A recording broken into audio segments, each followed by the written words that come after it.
Hello everybody, it's Josie here. Today I'm going to be doing an author spotlight. I think I mentioned this quite a while back that I was attempting to read all of this author's books in order to do a bit of a spotlight on her work. And the author I'm going to be talking about today is Robin Talley.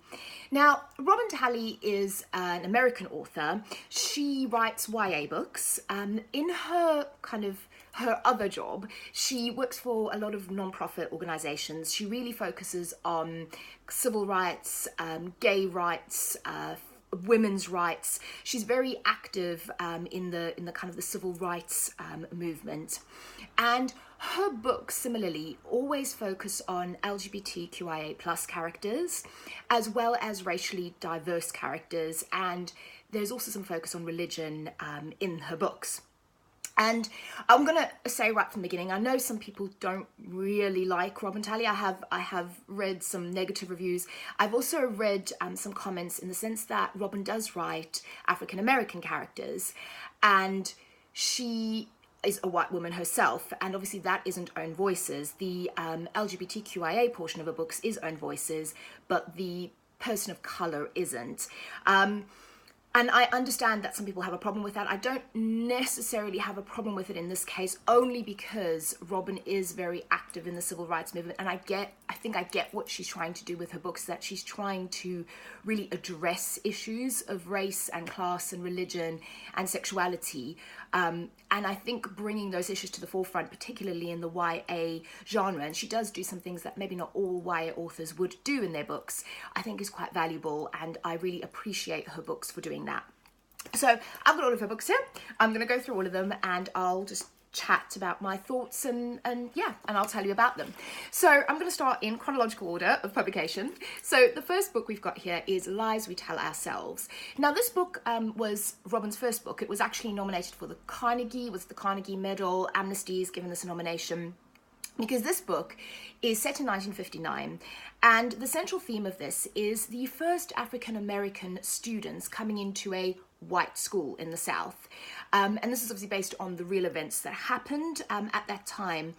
And I have to say, I found this book incredibly moving. It had me in tears in certain points. It made me really angry, to read about the racial segregation and all the hate and what these students went through at the time just to get an education, just to go to school, is unbelievable. The fact that they managed to stick through and actually stay in the school for any amount of time around these incredibly abusive, horribly racially charged environment is incredible.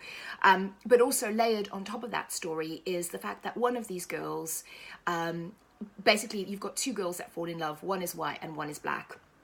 And, not only the race issue, but also the fact that they are gay. Again, 1959, the South of America, that was not really something that was allowed, and particularly over racial lines.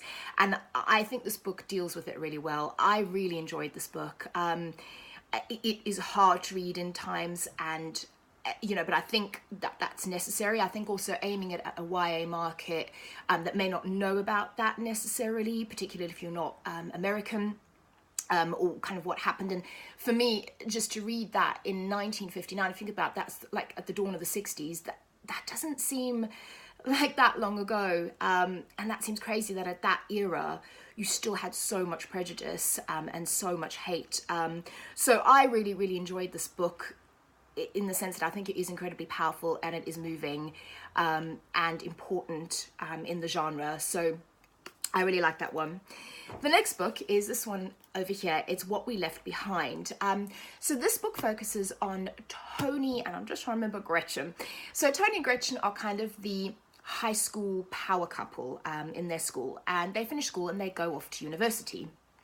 And they go to different universities. So that kind of is the first little bit of a hitch in their relationship. So they are two girls. So this focus on relationship between two girls.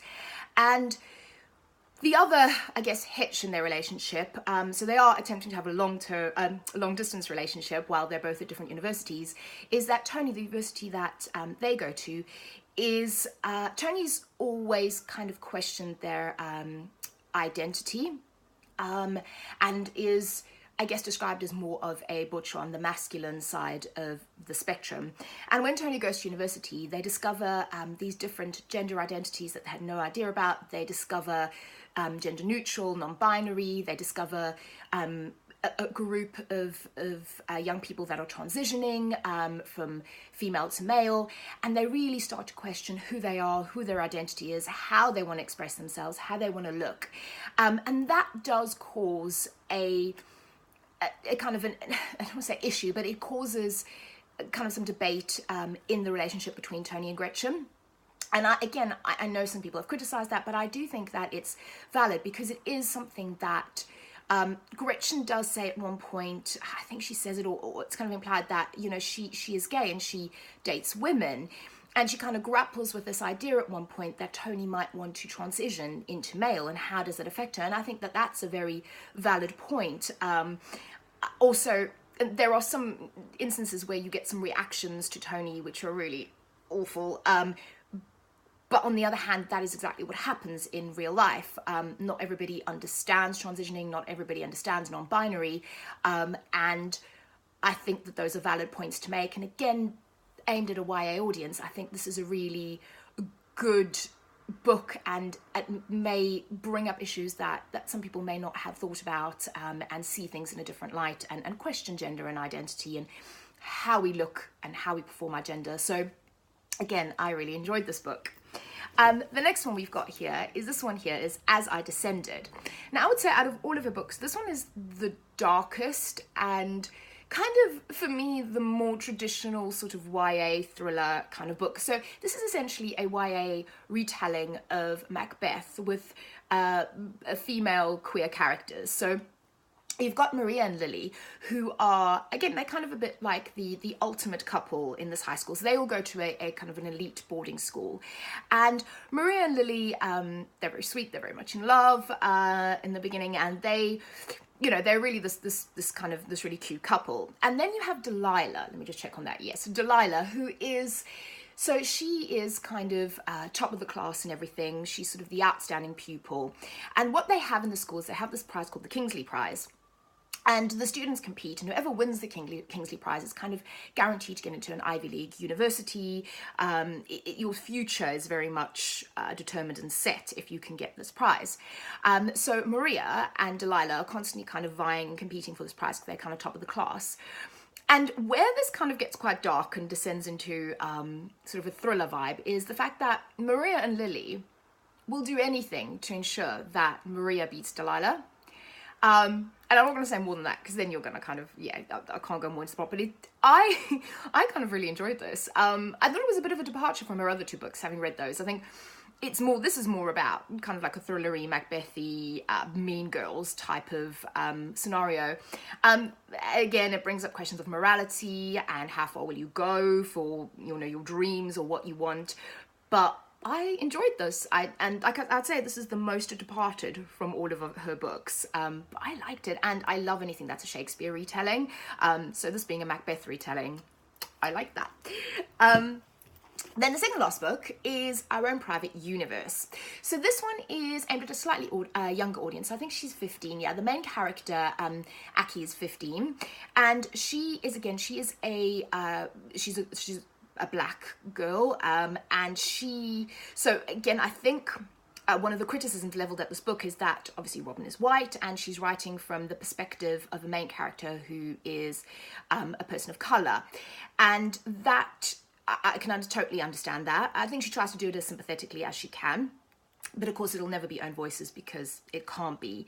And basically, there's also, this one has aspects of religion in it, in the sense that Aki and her father are, I think he is the preacher, and they go off in a kind of a Christian camp to Mexico, like a trip. And there, Aki's kind of always known that she's bisexual. She hasn't come out really publicly about this, but it's always kind of been in the back of her mind.